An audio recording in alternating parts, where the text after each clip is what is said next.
चक्रव्यूह की शुरुआत। दरबार में एक और व्यक्ति था, राजकुमार धर्मवीर, राजा का दूर का रिश्तेदार, लेकिन नफरत उसके खून में थी।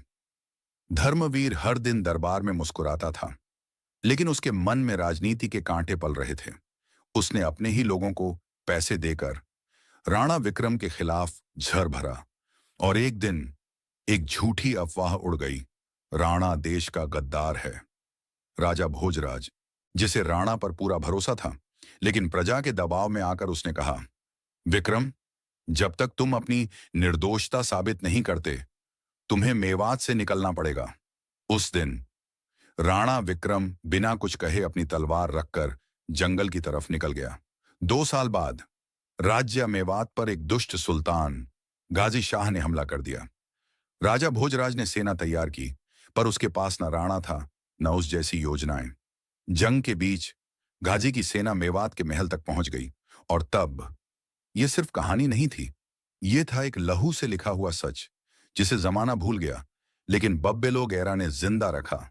अगर आपके दिल में भी हिंदुस्तान का एक कोना धड़कता है, तो इस कहानी को बस मत छोड़िए। लाइक कीजिए, शेयर कीजिए और सब्सक्राइब करके जुड़ जाइए। बब्बे लोग एरा उन कहानियों से, जो किताबों से नहीं, वीरों के खून से लिखी गई थी। तब आई एक धूल से भरी घोड़ी, उस पर एक पुरानी लोहे की ढाल, एक छोटी सेना, और उसके आगे चल रहा था एक व्यक्ति, राणा विक्रम। राणा ने किसी से कुछ नहीं पूछा, सीधा गाजी की सेना के बीच घुस गया। गाजी ने कहा, यह कौन पागल है? राणा बोला, मैं पागल नहीं हूं, मैं मेवात हूं। 1 घंटे के अंदर गाजी की सेना की कमर टूट गई। राणा ने मेवात को जीता, राजा को बचाया और प्रजा के सामने सच ला दिया।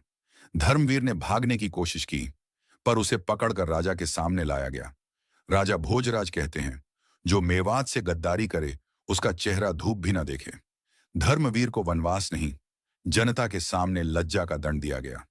राणा ने दरबार में वापस से तलवार उठाई, लेकिन इस बार एक शब्द कहा, मेवात से बड़ा मेरा मान है, मैं तलवार से जीता हूं, कुर्सी से नहीं।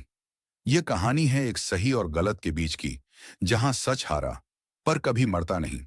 और जब भी किसी राज्य में गद्दारी का धुआं उठता है, राणा विक्रम जैसे लोग तलवार लेकर वापस आते हैं।